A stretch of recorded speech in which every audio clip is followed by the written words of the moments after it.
आज Doubtnut app download करें। Doubtnut पर अपने सभी गणित, रसायन विज्ञान, भौतिक विज्ञान और जीव विज्ञान के डाउट्स का करो सफाया। बस प्रश्न की फोटो खींचो, एक ही प्रश्न को क्रॉप करो और तुरंत वीडियो सोल्यूशन पाओ। अभी डाउनलोड करें।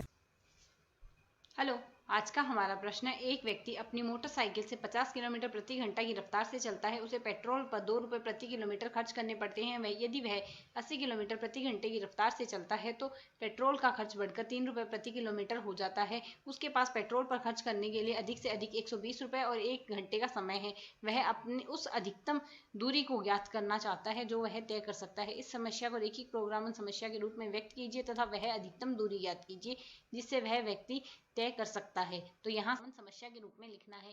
तो यदि हम यहाँ से लिखें, हमें दिया गया है 50 किलोमीटर प्रति घंटा की रफ्तार से यदि चलता है तो यह इसका पेट्रोल का खर्च जो आता है वह रुपए में 2 प्रति किलोमीटर आता है। और यदि यह 80 किलोमीटर प्रति घंटे की रफ्तार से यदि यह चलेगा तो यहाँ से हमारे पास जो खर्च आएगा रुपए में वह आ जाएगा 3 रुपये प्रति किलोमीटर। अब हम मान लेते हैं इस स्थिति में हमारे पास x दूरी चलता है यह, और यहाँ से इस स्थिति में यह y दूरी चलता है।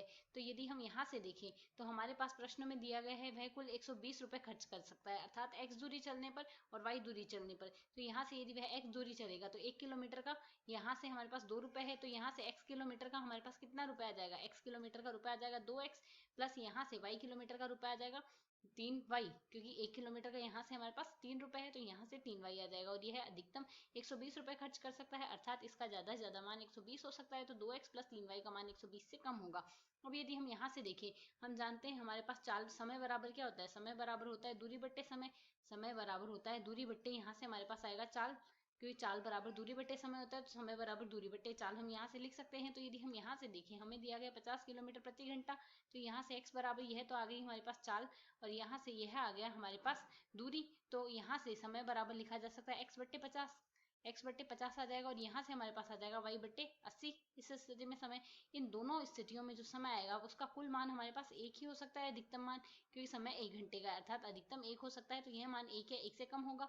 उसके अलावा यह दूरी या तो चलेगा ही या फिर नहीं चलेगा। अगर चलेगा तो धनात्मक माना जाएगा, और नहीं चलेगा उस स्थिति में ऋणात्मक माना जाएगा, अर्थात x का मान हमेशा हमारे पास 0 है, 0 से बड़ा होगा, और y का मान भी सदैव 0 है, 0 से बड़ा होगा।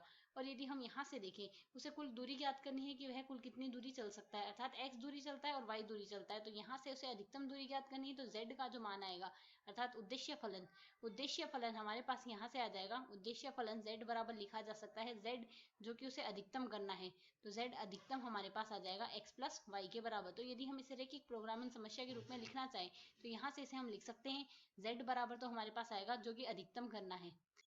फिर यहाँ से इस समस्या को यदि हम यहाँ से इस व्यवरोध को सरल कर ले तो यह हमारे पास लिखा जा सकता है, लघुत्तम ले लेंगे तो 80x प्लस यहाँ से 50y आ जाएगा। इसका मान कम या बराबर आएगा 80 और 50 का यदि हम लघुत्तम लेंगे तो यह आएगा 4000 के बराबर। तो 4000 वज्र गुणा कर दिया, यहाँ से पूरी समीकरण में 10 का भाग देते तो 8x प्लस 5y का मान हमारे पास कम या बराबर आ जाएगा 1000 के। तो यदि हम यहाँ से सरल करें है तो आगे उद्देश्य फलन, और साथ ही अब हमें यहाँ से इसके व्यवरोध लिखने हैं तो यह आ जाएंगे। पहला व्यवरोध तो है हमारे पास 2x प्लस 3y का मान कम या बराबर होगा 120 के, और दूसरा व्यवरोध आएगा यहाँ से 8x प्लस 5y का मान कम या बराबर होगा 1000 के। और साथ ही यहाँ से हमारे पास धनात्मक स्थितियां आ जाएगी, x का मान 0 है, 0 से बड़ा होगा, y का मान 0 है। तो यदि हम यहाँ से देखें, हमें वह अधिकतम दूरी ज्ञात करनी है, अर्थात z का जो अधिकतम मान आएगा वह हमें ज्ञात करना है। तो यदि वह हमें यहाँ से ज्ञात करना है तो हम इन समीकरणों को तुलित करेंगे। समीकरण हमें यहाँ से दी गई, तो क्षेत्र निकालने के लिए सबसे पहले हम समीकरणों के रूप में आलेखित करेंगे। तो पहली समीकरण बन जाएगी 2x प्लस 3y बराबर आ जाएगा यहाँ से 120, और दूसरी समीकरण आ जाएगी 8x प्लस 5y बराबर आ जाएगा हमारे पास यहाँ से 1000। और यहाँ से x का मान 0 है, 0 से बड़ा है, y का मान 0 है, 0 से बड़ा है। तो यदि हम यहाँ से इसे ग्राफ पर आलेखित करते हैं तो उस स्थिति में हमारे पास प्रथम चतुर्थांश में आएंगे सारे मान, क्योंकि यहाँ से यह स्थितियां हमें दर्शाती है कि जो मान आएंगे वह प्रथम चतुर्थांश में आएंगे। तो यदि अब हम यहाँ से सरल करें तो x का मान यदि हम यहाँ से 0 लेंगे तो x बराबर जब 0 आएगा तो हमारे पास यहाँ से y का मान क्या आ जाएगा 120/3 अर्थात 40 आ जाएगा। और यदि हम यहाँ से y का मान 0 ले लेंगे तो 120/2 अर्थात 60 आ जाएगा। तो यहाँ से हमारे पास दो बिंदु बन जाएंगे। पहला बिंदु तो बन रहा है हमारे पास यहाँ से 0 40, और दूसरा बिंदु बन रहा है हमारे पास यहाँ से 60 0। ठीक इसी प्रकार यदि हम इस स्थिति में देखें, यहाँ से जब हम x का मान 0 रखेंगे तो y का मान हमारे पास यहाँ से बन जाएगा, y बराबर यहाँ से आ जाएगा x बराबर 0 रखने पर 1000/5, जो कि मान बराबर आएगा यहाँ से 2 0 0 अर्थात 200 के। ठीक इसी प्रकार यदि हम यहाँ से देखते हैं, जब x का मान हम यहाँ से y का मान 0 रखेंगे, x का मान आ जाएगा 1000/8। तो 1000/8 को हम लिख सकते हैं 250/2 और 250/2 को लिख सकते हैं 125। तो यहाँ से बिंदु आ जाएगा 125। तो यह आ गया हमारे पास। यदि हम यहाँ से बिंदु देखें, जब x का मान 0 है, y का मान 200 है, तो 0 200 और ठीक इसी प्रकार 125 0 आ जाएगा। तो अब यदि ग्राफ पे आलेखित करते हैं, यह हमारे पास x अक्ष है, यह हमारे पास यहाँ से y अक्ष आएगा। तो इसे यदि हम सरल करते हैं तो यहाँ से हमारे पास रेखाएं कुछ इस प्रकार बनेगी। एक समीकरण यह बन रही है और दूसरी समीकरण यह बन रही है। अब यदि हम इनका प्रतिच्छेदन बिंदु देखें तो यहाँ से हमारे पास प्रतिच्छेदन बिंदु क्या बन जाएगा, यहाँ से पहले समीकरण को हम 4 से गुणा कर दे तो यह आ जाएगा हमारे पास 4x प्लस यहाँ से 4 3 12 हो जाएगा। तो 12y और 12 को यदि 4 से गुणा करेंगे तो 12 4 48 480 आ जाएगा यहाँ से। और यहाँ से हमारे पास मान आ जाएगा 8x प्लस 5y और यहाँ से बराबर आ रहा है 1000 के। इसको हमने 4 से गुणा किया तो 4 दूनी 8 आएगा यहाँ से। तो यहाँ से यदि एक समीकरण को दूसरे समीकरण से घटा दे तो 8x से 8x कट जाएगा और 12 - 5 हो जाएगा 7y और यह मान बराबर आ जाएगा माइनस का। यहाँ से घटाएंगे तो 0 आ जाएगा, 10 में से 8 जाएंगे 2 बचेंगे, हासिल 1, 10 में से 5 जाएंगे 5 बचेंगे। तो यहाँ से y का जो मान आएगा वह हमारे पास माइनस का 520/7 आ रहा है, अर्थात ऋणात्मक मान आ रहा है। यदि y का मान ऋणात्मक आता है तो यह हमारे पास इस आलेख में तो प्रतिच्छेदन बिंदु आएगा नहीं।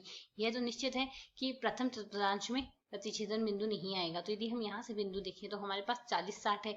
तो 40 60 होने का अर्थ है हमारे पास एक रेखा तो यहाँ से कुछ इस प्रकार आएगी और दूसरी रेखा हमारे पास यहाँ से कुछ इस प्रकार बनेगी 0 200 और 125 0।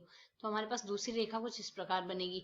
यह हमारे पास जहां टकराएगी वह y का मान ऋणात्मक होगा, अर्थात इस चतुर्थांश में टकराएगी यहाँ से हमारे पास।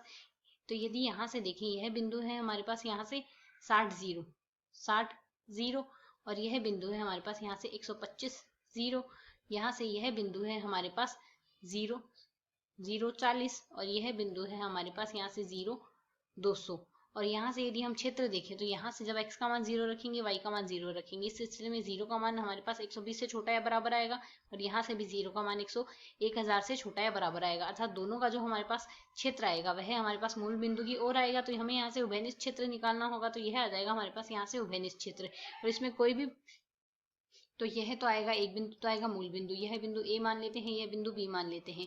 इसके अलावा कोई प्रतिच्छेदन बिंदु आएगा नहीं, क्योंकि हमें x का मान भी 0 या 0 से बड़ा लेना है और y का मान भी 0 या 0 से बड़ा लेना है, अर्थात प्रथम चतुर्थांश ही लेना है। तो यहाँ से यदि हम सरल करें, z बराबर है हमारे पास x प्लस y, इसका हमें अधिकतमीकरण करना है। तो पहला बिंदु तो आया हमारे पास 0 0, तो यहाँ से यदि हम देखें तो z का मान हमारे पास 0 आ जाएगा। दूसरा बिंदु आया हमारे पास यहाँ से 40 0, एक बिंदु तो हमारे पास बना है यहाँ से 0 40 और एक बिंदु बना है 60 0। तो 0 40 बिंदु है तो यहाँ से हमारे पास z का मान x प्लस वाई अर्थात 40 आ जाएगा और तीसरी स्थिति हमारे पास बनी है 60 0। तो 60 0 इस स्थिति में x प्लस वाई करेंगे तो z बराबर आ जाएगा 60। तो हमें अधिकतम मान दे रखना है, तो तीनों स्थितियों में हमारे पास अधिकतम मान इस स्थिति में प्राप्त होगा। तो z का अधिकतम मान आ जाएगा 60। तो यहाँ से हम लिख सकते हैं z अधिकतम बराबर आ जाएगा हमारे पास 60, जब x बराबर है हमारे पास यहाँ से 60 और y बराबर है हमारे पास यहाँ से 0 और x हमने लिया है यहाँ से, x हमने यहाँ से माना है जब यह 50 किलोमीटर प्रति घंटा की रफ्तार से ही चलता जाएगा तो उसी स्थिति में यह अधिकतम दूरी को प्राप्त करेगा। मैं आशा करती हूँ आपको हल समझ आया। धन्यवाद।